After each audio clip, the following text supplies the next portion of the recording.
Hello and welcome to this lecture.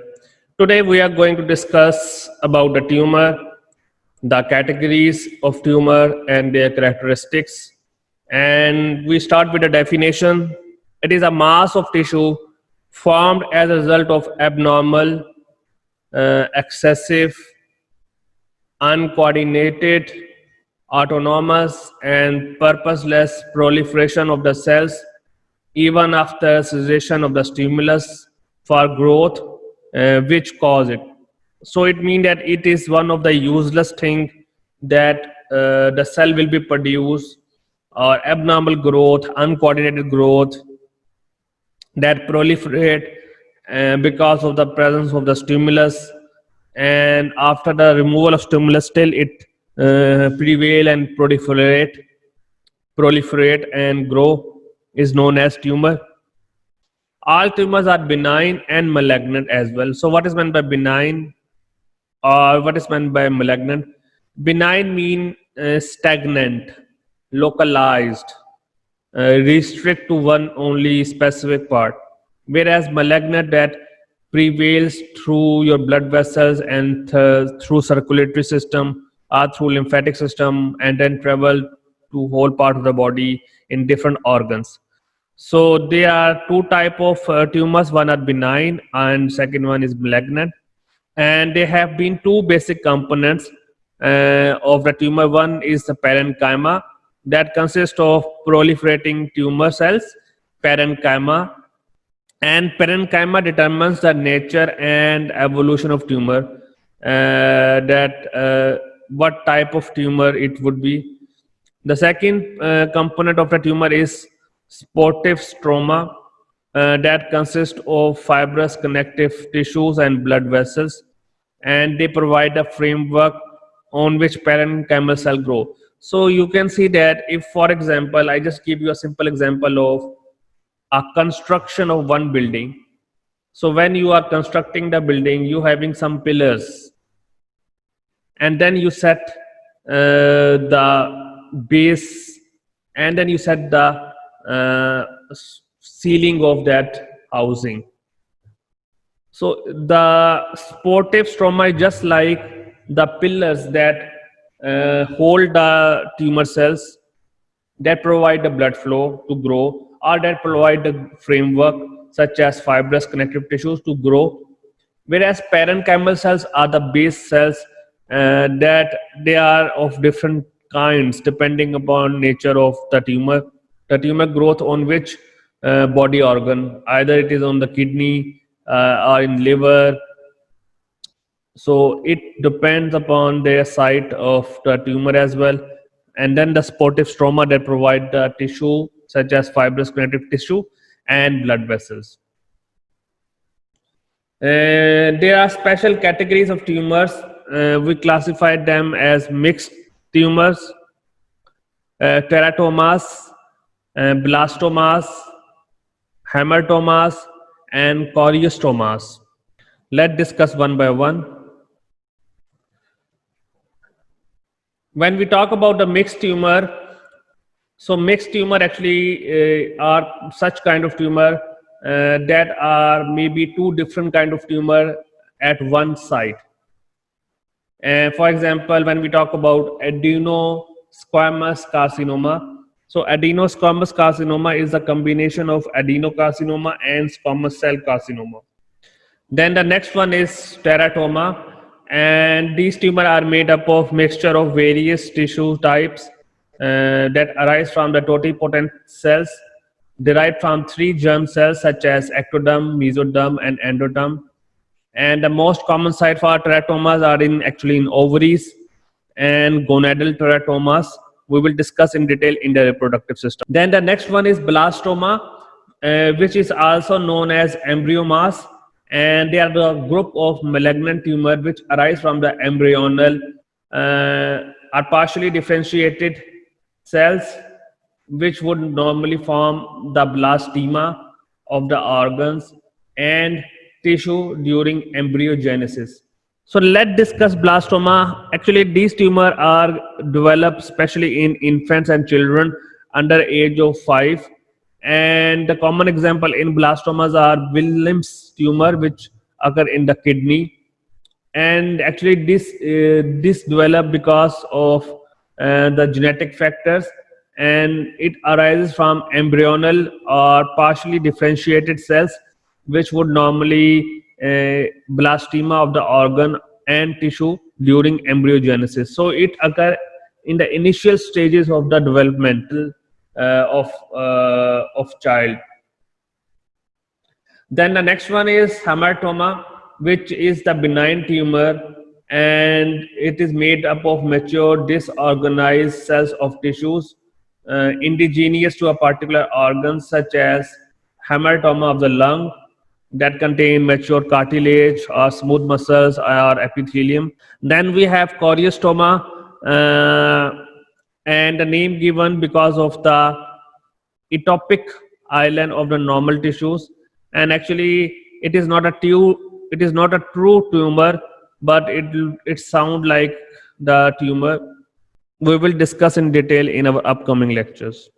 When we talk about the characteristics of tumor, they have been following headings. Number one, the rate of growth, the type of the cancer or stem cells, clinical and gross features, microscopic characteristics of the tumor, and then how tumor spread. Either it is spread through local invasion or direct spread, or metastasis or distant spread to different body parts or body organs. Let's take a look of some of the example of parenchymal tumors that occur in the epithelial tumors. And the tissues that tumor arises, it could be in the squamous epithelium or transitional epithelium or glandular epithelium. It could be in the basal cells, or neuroectoderms, or hepatocytes, or placenta. So these are different sites, tissues that affected by the tumor, and we classified them into benign as well as malignant. In benign, they are named as squamous cell papilloma, or transitional cell papilloma, or adenomas. Or if it is occurring in the hepatocytes, we call them liver cell adenomas. And if, for example, they are malignant, we name them like squamous cell carcinoma, transitional cells carcinoma.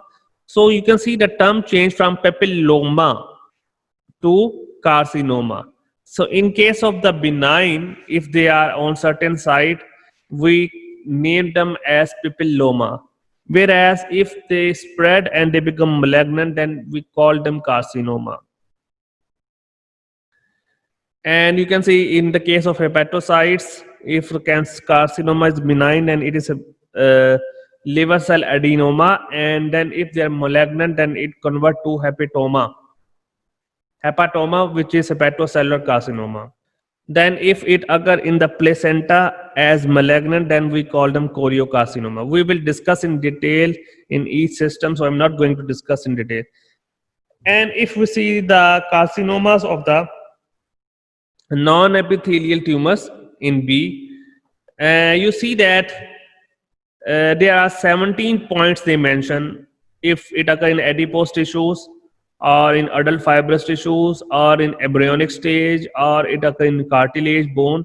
So we mention their name depending upon their benign or if they are malignant.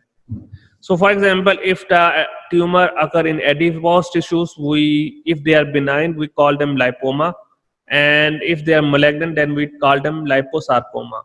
So you can see that a common thing that you observe in most of the malignant tumors in different tissues, if they are malignant, we use the suffix sarcoma, sarcoma. So if the tumor is malignant, if it occur in the lipids, like adipose tissues, are most of them are lipid, so we name them liposarcoma. Sarcoma mean that they are malignant in nature. So that's one of the main thing that differentiate a tumor, whether it is a benign or it is malignant. I'm not going to tell you I have all 17 tumors, because we will discuss one by one in system pathology. But you can take a look of this table that there are different tissues, smooth muscles, skeletal muscles, mesothelial cells, blood vessels, lymphatic vessels, and if they are benign, we give them their names. Like if it occur in bone, then it is osteoma in case of benign tumor, but it is osteosarcoma if they are malignant. So we are not going to discuss in detail. That is why I did not put this table in my slides, as we will discuss in detail in our system pathology. So you don't need to memorize the name. You just need to know that the location or the anatomical site of the tissue, tumor tissue or tumor cells are important, and their nature of the tumor is important, whether they are benign or malignant. Let's discuss the characteristics of tumor.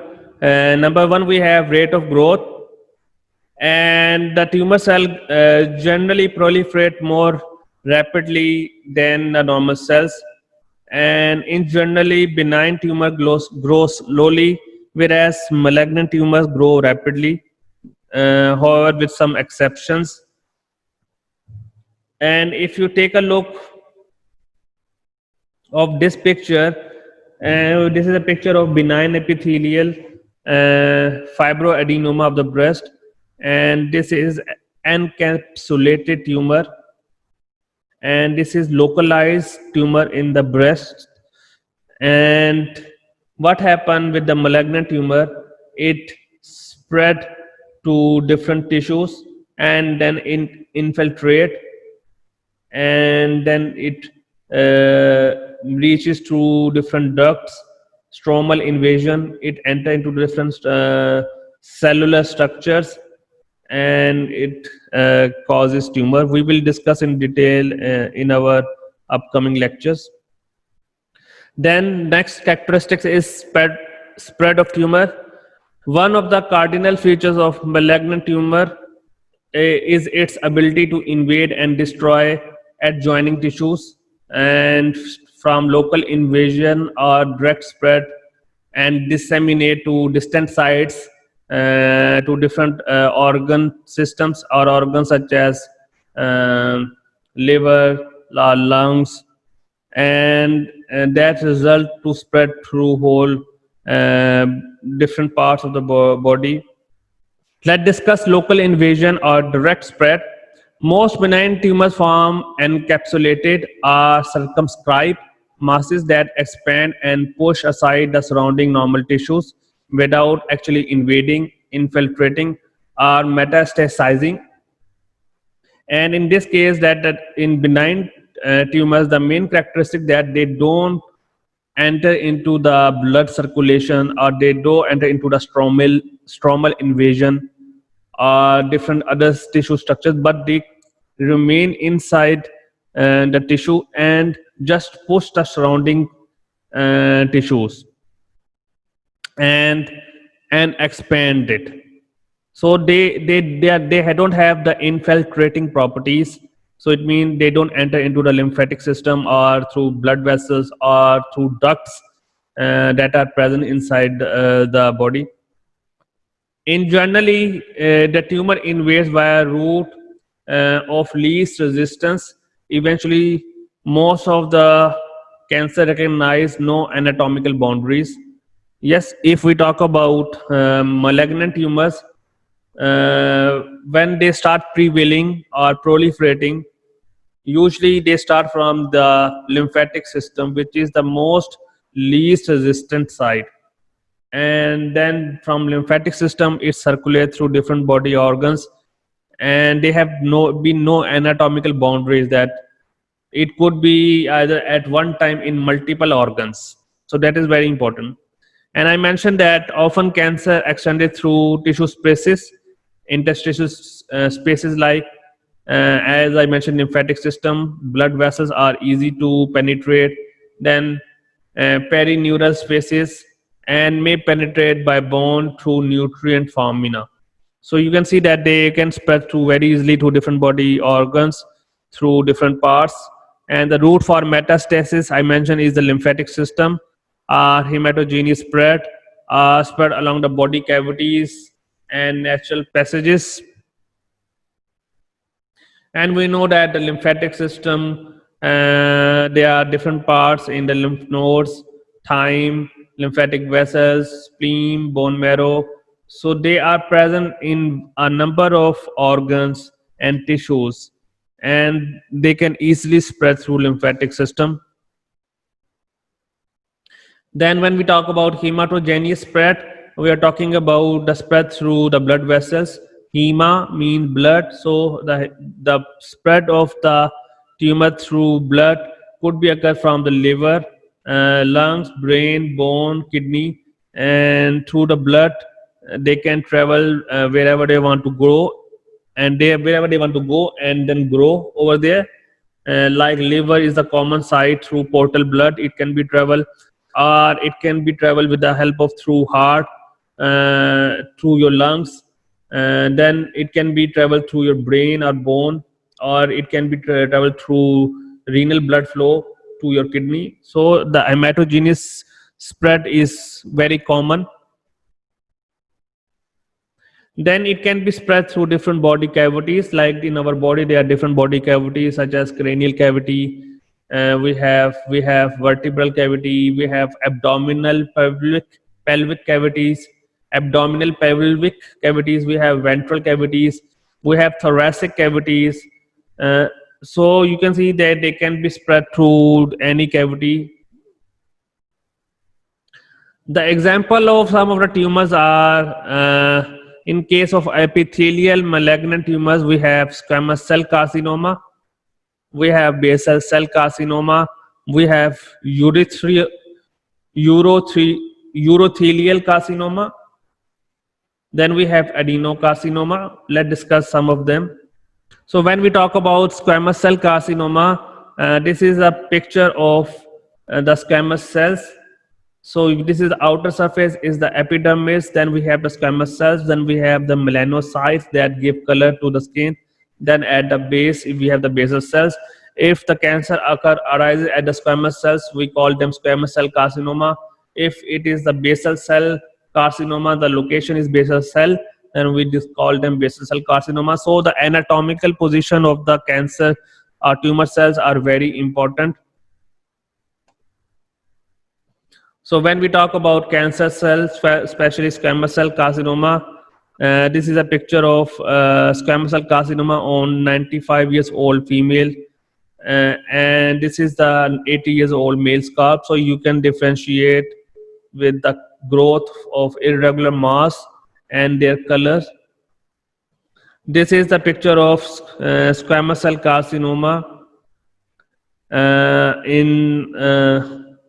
This is, you can see that polypoid growth, fungating growth, squamous cell carcinoma around the foot, and the main macroscopic pattern showing ulcerated and fungating polypoid growth.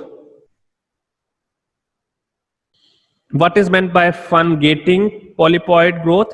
Fungating means the fungus-like appearance. So the squamous cell carcinoma, it just look like that a fungal growth on either on the ear or on the foot or on the toes. That could be explained in terms of the macroscopic pattern. So what happened? You can see that the holes of the malignant squamous cells, and they occur in the form of the circular pattern.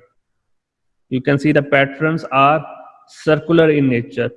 So that's why we discuss them in terms of the their appearance and the microscopic characteristics of squamous cell carcinoma. Is they mention that the dermis is invaded by downward proliferating epidermal masses of cells, which show atypical features.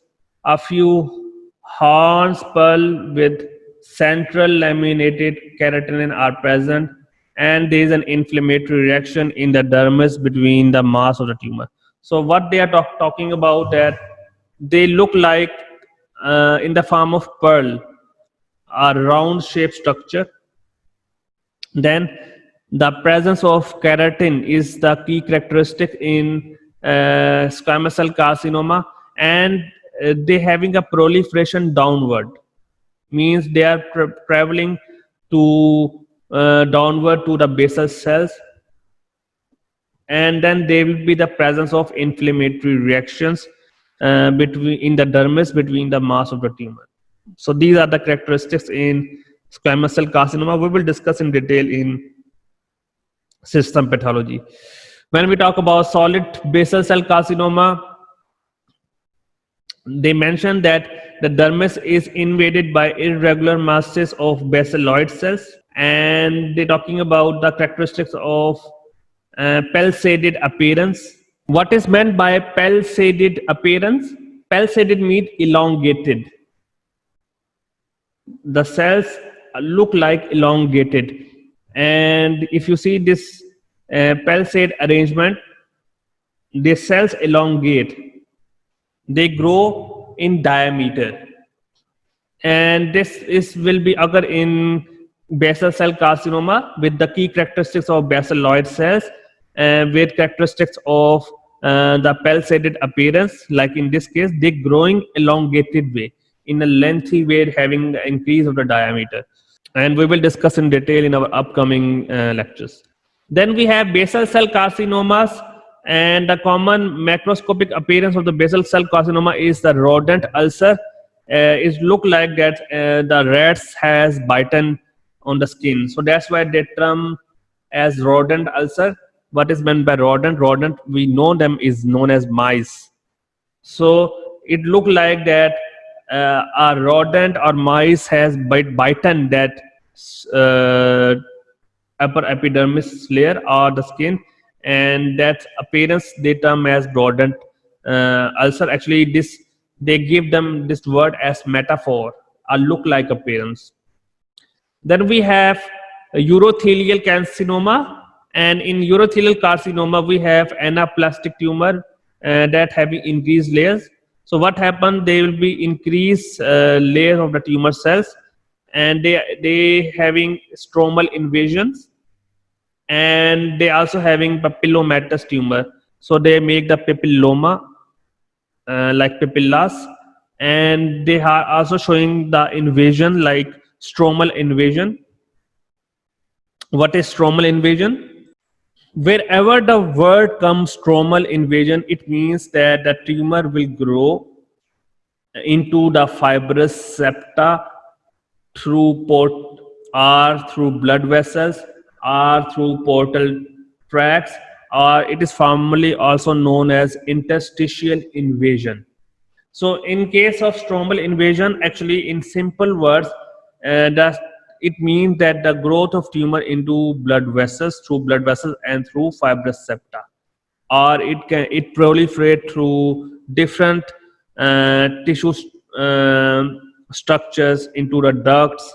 So that's we call them stromal invasion. So this word will come again and again in your slides. So please remember this word stromal invasion, meaning it grow and it proliferate to different blood vessels or duct. And papillomatous appearance, they look like papilla and a finger-like projection. Like this is a finger-like projection. This is another picture of carcinoma of the urinary bladder, and this mucosal surface show a papillary tumor floating in the lumen. Then we have adenocarcinomas, and I have one example of endometrial carcinoma, and the most common histological pattern showing close packed back-to-back glands with cytologic atypia. So you can see they having back-to-back glandular structures and having atypical cytologic appearance, and then they infiltrate into the stroma into through your different blood vessels or ducts, and their cells are atypical with abnormal nucleus they have been found. We will discuss in detail in our upcoming systems pathology. So they're showing you the presence of malignant glands. Then examples of tumors, we have some of the examples like mesenchymal benign tumors. We have fibroma. We have fibroma, lipoma, lymphangioma, leiomyoma, then enchondroma, then hemangioma. When we talk about fibroma, the site of this tumor come from the fibrous tissues, and their site is subcutaneous tissues, intermuscular septa, submucosa, or on the ovaries. Grossly, they look like oval in structure, capsulated, soft to hard mass with grayish white appearance. Microscopically, they consist of a number of fibroblasts and collagenous tissues, few capillaries. If excess of collagen will be there, then there will be formation of hard fibroma. And if excess fibroblast will be there, then there will be soft fibroma. So there are two kind of fibroma. One is hard fibroma because of the excess collagen, because collagen is a hard structure, a solid structure. So that's why their appearance look like a hard fibroma. Whereas fibroblasts are the soft characteristics in nature. So that's why they make a soft fibroma. And we mentioned the types that we have pure fibroma as well, and we have also mixed fibroma. And when we talk about mixed fibroma, they have with glands, and they are responsible for fibroadenomas with muscles, and then they are forming fibromyoma. They are also responsible with forming with fibrous connective tissues plus fat to make fibrolipoma. So what we're talking about, that either the fibroma, they are pure fibroma, or they are mixed fibroma with the glands, glandular structure, to make fibroadenoma with the muscles, and then they're making fibromyoma. So if the fibroma occur with the glands, we call them fibroadenoma. If fibroadenoma with the muscles, they make fibromyoma. Or if the fibrous connective tissues occur around the fat, then they make fibrolipoma. So it depends upon type of muscles or the structure that is involved. If it is involved with the glands, then we name them a fibroadenoma. If it involved in the muscles, then we make them fibromyoma. If it involved with the fat cells, then we make fibrolipoma. So the type of tissue cells that are involved is very important. We will discuss in detail, because I'm talking about that in this topic. When we are discussing tumor, we are discussing basic information. So we will discuss the detail of tumors in system pathology in every system. This is a picture of fibroma of the oral cavity, and they are actually consist of mature collagenized fibrous connective tissues. Then we have lipoma that origin from the fatty tissues. The site is sternoclavicular joint of the arms, back, submucosa, and retroperitoneum. And they grossly look like round, capsulated, and oval, or lobulated, soft, and yellow in characteristics. Microscopically, they consist of lobules of mature fat cells with vacuolized cytoplasm and having a small nucleus. That having separated by vascularized connective tissue septa and covered by a thin fibrous capsule. Let's take a look of the example of the gross characteristic of lipoma. We call them pedunculated. Why we call them pedunculated? Like, because they arise from the stem. Like you can see this, they are having a base. For example, this is the flower, or this is a growth of some abnormal mass. This is actually is connected with some base. So we call them pedunculated because they are connected with the base, with the stalk. Then the mass is circumscribed. What is circumscribed? Circumscribed meaning the round structure. The round structure we can explain in terms of circumscribed mass. And in lipoma, we will find mature adipocytes, and they are separated by a delicate fibrous septa. Then we have leiomyoma that originate from the smooth muscles. The site is uterus is the common, or GIT, or bladder. Grossly, they look like multiple round iron firm, pale brown in structure, and they look like whorled pattern, non-capsulated. Whereas microscopically, they look like a bundle of smooth muscles separated by a fibrovascular stroma. So what they are making the round pattern, the whole pattern. You can see the pattern, they look like in a round shape. And this is example of leiomyoma of the uterus. They are having benign fibroblast, and they will found some hyaline changes. So the pattern look like a spindle shape having abundant cytoplasm, and they are having the oval nuclei. We will discuss detail in the reproductive system. So how they look like, and they are different kind of leiomyomas. It could be subserosal, it could be intramural, submucosal, pedunculated abdominal. Again, the word they use pedunculated, so it means this is the base, or you can say stalk, and from that stalk there is a growth of the tumor. Then we have lymphangiomas. They are uncommon.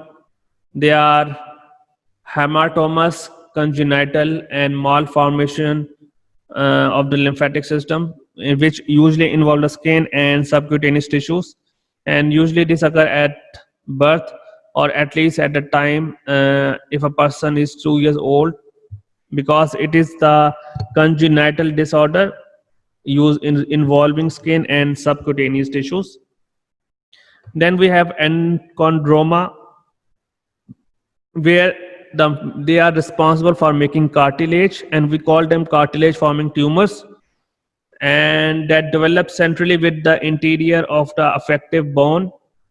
Because you can say that wherever the word use chond, it means the bone will be involved. So chondroma mean it usually occur or affect the bones, and in this case there will be the benign cartilage formation will be occur, and their development is similar to osteochondromas. So what is actually occur in osteochondromas? In this case, in there will be formation of cartilage caps, and I mentioned here that in osteochondromas the bone show the mushroom-like appearance. It's just like this. So in osteochondroma, there will be the formation of the appearance, a gross appearance, just like a mushroom, like appearance having elevated nodular areas, which means they're forming of different nodules, projections. But the enchondromas is actually different from osteochondromas, because enchondromas actually is usually defined the benign cartilage forming tumor, whereas osteochondromas are actually they are similar to enchondromas, but they are more peripheral development of the lesions. Because in enchondromas they develop centrally, whereas in osteochondromas they develop around the peripheries. So that's the main difference between enchondromas and osteochondromas. So thank you so much for today's lecture. Hope to see you again in more upcoming lectures.